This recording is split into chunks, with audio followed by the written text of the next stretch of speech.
Radio खांची 90.4 FM पर प्रसारित किए जाने वाले विषय वस्तु का सारा क्रेडिट प्रस्तुतकर्ता को दिया जाता है। हमारा मकसद है समाज में ज्ञान एवं सकारात्मकता को आगे बढ़ाना। रेडियो खांची हम सब का रेडियो पर आपका स्वागत है। मैं शशि मिश्रा CPPPS रांची यूनिवर्सिटी से। आज हम लोग एनालॉजी के आगे देखते हैं। आज हम लोग एनालॉजी में नंबर एनालॉजी पर ध्यान देते हैं, जो कि सबसे ज़्यादा कन्फ्यूजन पैदा करता है किसी भी स्टूडेंट्स को। जैसा कि मैंने पहले भी बताया था कि एनालॉजी चैप्टर है तो बहुत ही इजी, लेकिन कई बार सवालों का जवाब हमें ऑप्शंस के आधार पर देना पड़ता है। नंबर्स में सबसे ज़्यादा कन्फ्यूजन होने लगता है हम लोगों को, क्योंकि नंबर जो है, नंबर्स में जो क्वालिटी होती है, अपना जो भी उसका गुण होता है, उसके आधार पर हम लोगों को देखना पड़ता है। कहने का अर्थ ये है कि किसी भी नंबर्स का जो क्वालिटी होता है, even, odd, square, cube, plus, minus, divide, इन सारे को है जो हम लोगों को ध्यान देना पड़ता है।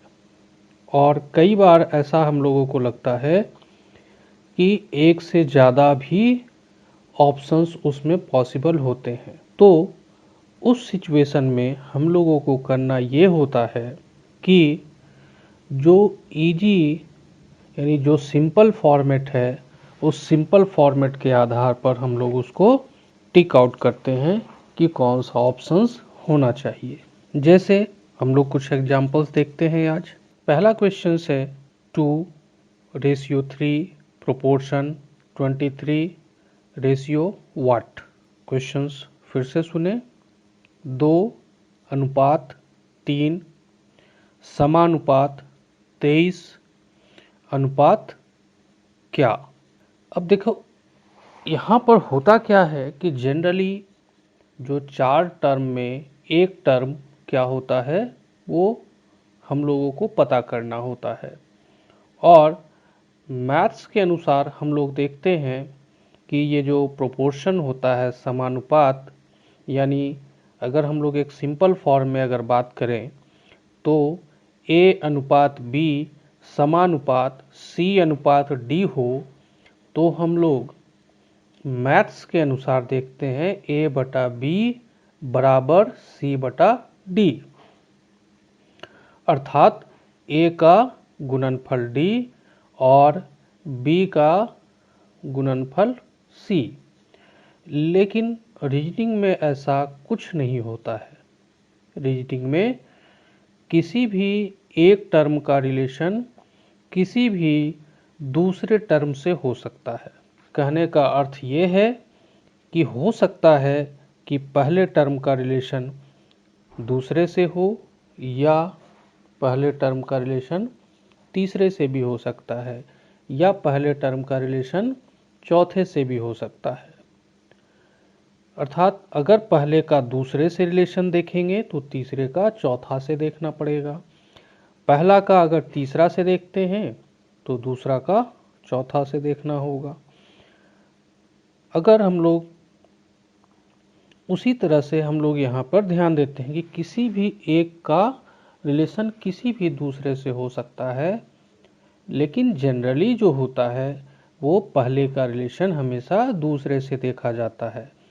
अर्थात कभी भी हम लोग जो नंबर एनालॉजी होगा वो मैथ्स के रेशियो प्रोपोर्शन के हिसाब से नहीं देखते हैं। उस तरह से हो भी सकता है, लेकिन जनरली ना के बराबर होता है। तो यहाँ पर जैसा कि क्वेश्चंस में दिया गया है 2:3 समानुपात 23 अनुपात क्वेश्चन मार्क। अब यहाँ पे ऑप्शन दिया गया है। ऑप्शंस बहुत ही इम्पोर्टेंट होता है, इसलिए ऑप्शंस पर भी ध्यान दें। पहला ऑप्शन है 46 46, दूसरा है 29 29, तीसरा है 25 25, और फोर्थ ऑप्शन है 28 28, और पांचवा ऑप्शन है नन ऑफ दीज। अब यहाँ पे ध्यान दें कि 2 और 3 का आपस में क्या रिलेशन है। तो हम लोग रिलेशंस के अनुसार अगर देखा जाए तो कई तरह का रिलेशंस 2 और 3 में हम लोग देख सकते हैं। 2 + 1 3, या 2 का स्क्वायर 4 - 1 3। लेकिन अब यहाँ पे हम लोग दोनों ही कंडीशंस का ऑप्शंस नहीं है, यानी 23 में अगर हम 1 जोड़े तो 24 भी नहीं है ऑप्शन में, और स्क्वायर तो है ही नहीं।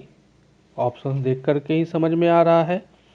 लेकिन यहाँ पे अभी अभी हम बताए कि नंबर्स में हमेशा हम लोग उसके क्वालिटी, उसका अपना गुण जो होता है उस पर हम लोग ध्यान देते हैं। अब यहाँ पर हम लोग देख सकते हैं कि 2 और 3 दोनों ही प्राइम नंबर है, अभाज्य संख्या। 2 के बाद का जो अभाज्य संख्या है, प्राइम नंबर है, वो कौन सा है? 3। और उसी तरह से 23 के बाद का अभाज्य संख्या क्या हो जाएगा? 29 अर्थात इसका जो आंसर हो जाएगा वो हो जाएगा 29। दूसरा हम लोग क्वेश्चन देखते हैं। नेक्स्ट क्वेश्चन है 2:12 समानुपात 8 वाट क्या? Interrogative marks. क्वेश्चन फिर से सुने। 2:12 प्रोपोर्शन 8 इंट्रोगेटिव मार्क। अब 2 और 12 के बीच का अगर हम लोग रिलेशंस देखें तो कई तरह का रिलेशन हो सकता है। अब ऑप्शंस चेक करते हैं। ऑप्शन है, पहला ऑप्शन है 396, सेकंड ऑप्शन है 576, थर्ड ऑप्शन है 18 और फोर्थ ऑप्शन है 128, फिफ्थ ऑप्शन है नन ऑफ दीज। ये सारे क्वेश्चन जो मैं बता रहा हूँ वो बैंक्स में आ चुके हैं। अब 2 और 12 का अगर हम लोग देखें, चूँकि देखिए कई बार हम लोग ऑप्शंस के अनुसार थोड़ा ध्यान देते हैं, ये चीज़ मैं बार बार कह रहा हूँ। अब ऑप्शंस में हम लोग देख रहे हैं कि ऑप्शंस कुछ बड़ा है, जैसे 396, 576, 128। तो हम लोग कुछ ऑप्शंस के अनुसार सोचेंगे। तो 2 और 12 के बीच का क्या रिलेशंस हो सकता है? तो कई तरह का रिलेशंस हो सकता है। 2 + 8, तो 8 + 8 16 है नहीं। 2 × 6 12, तो 8 × 6 48 है नहीं। तो यहाँ पे एक रिलेशंस हम लोगों को ये दिख रहा है कि 2 के बाद अगर हम लोग 12 को अगर देखें तो 12 को हम लोग लिख सकते हैं 2 का स्क्वायर 4 × 3, 2 का स्क्वायर × 3। अब अगर हम लोग उसी तरह से 8 का अगर देखते हैं तो 8 का स्क्वायर × 3 अगर हम लोग लेते हैं तो ये हो जा रहा है हम लोगों का 8 का स्क्वायर 64, और 64 को अगर हम लोग 3 से गुना कर रहे हैं तो कितना हो जा रहा है? 192, जो कि ऑप्शन में नहीं है। अब हम लोग एक बात यहाँ पे ये भी समझ सकते हैं कि 2 का स्क्वायर 4 हुआ, और ये जो 3 आया है, ये 3 कहाँ से आया? तो 2 का नेक्स्ट नंबर क्या होता है? 2 का अगला नंबर क्या है? 3। तो उसी तरह से हम लोग 8 का स्क्वायर गुना 8 का अगला नंबर क्या हो जाएगा?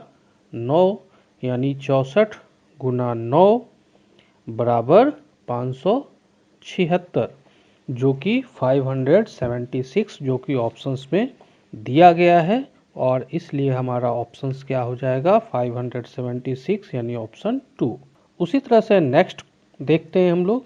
नेक्स्ट क्वेश्चन है 2:8 प्रोपोर्शन 4 इंट्रोगेटिव मार्क। अब यहाँ पे ऑप्शंस है 64, 512, 128 और 32, और फिफ्थ ऑप्शन है नन ऑफ दीज। अब अगर हम लोग पहला देखें 2 और 8 का रिलेशन, तो 2 और 8 का रिलेशन कई सारे हो सकते हैं। 2 × 4, 2 × 4 = 8, लेकिन अब 4 × 4 16 नहीं है। दूसरा हम लोग देख सकते हैं 2 का क्यूब किया जाए तो 8 हो जाएगा, और 4 का क्यूब किया जाए तो 64 हो जाएगा, जो कि ऑप्शंस में दिया गया है। फर्स्ट ऑप्शन यानी 64। तो इस तरह से है जो हम लोग ये देखते हैं कि कई सारे क्वेश्चन जो है वो ऑप्शंस पर निर्भर करते हैं।